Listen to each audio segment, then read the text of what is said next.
Yan. So, so yun po, i-demo lang po ang paggamit ng used oil.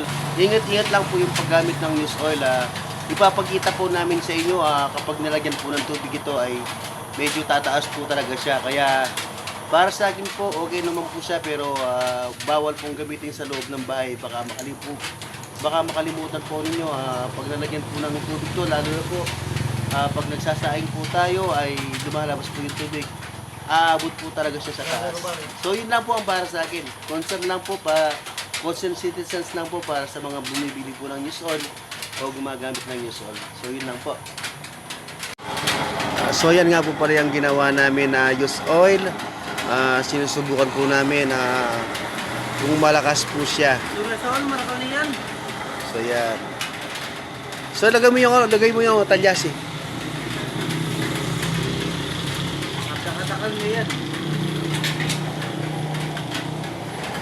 So yan na, tinatry po namin kung gaano po siya kalakas. Yan po yung gawa ni Utol.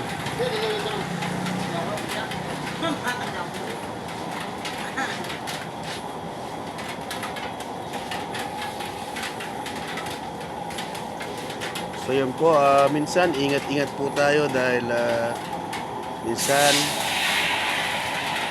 titinan po namin kung hanggang saan po yung apoy niya kapag nalagyan po ng tubig para makita po ninyo kung sino man po yung mga bumibili ng ganito ay may idea po kayo. Para po may idea po yung mga bumibili, try po natin kasi baka makalimutan po ninyo malagyan po ng tubig ito para maipakita lang po namin kung gaano po kataas yung apoy niya. Ito po ay used oil. Tapos po ingat-ingat lang po sa paggamit. Pag nalagyan po kasi ng tubig ito ay medyo tumataas po yung apoy niya. So yan, nasubukan po namin na lagyan ng tubig kung gaano po kataas yung apoy na aabutan. Go!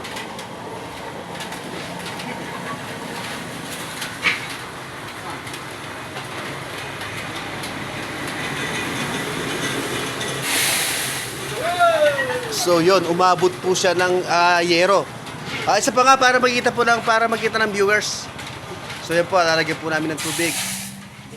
So yan. Sige, lagyan mo ng maraming tubig, para makita.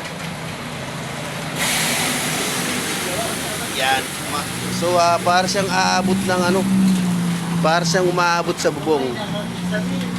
So yan po, kung sino po ang gagamit ng used oil, So yan po, kung sino po yung gumagamit ng used oil, paalala lang po, wag pong iiwanan at babantayan lang po. Baka pag iniwanan po ninyo ay nalagyan po ng tubig, tiyak po sunog ang bahay nyo. So yan lang po ang para sa akin. So yan po, salamat po sa manonood.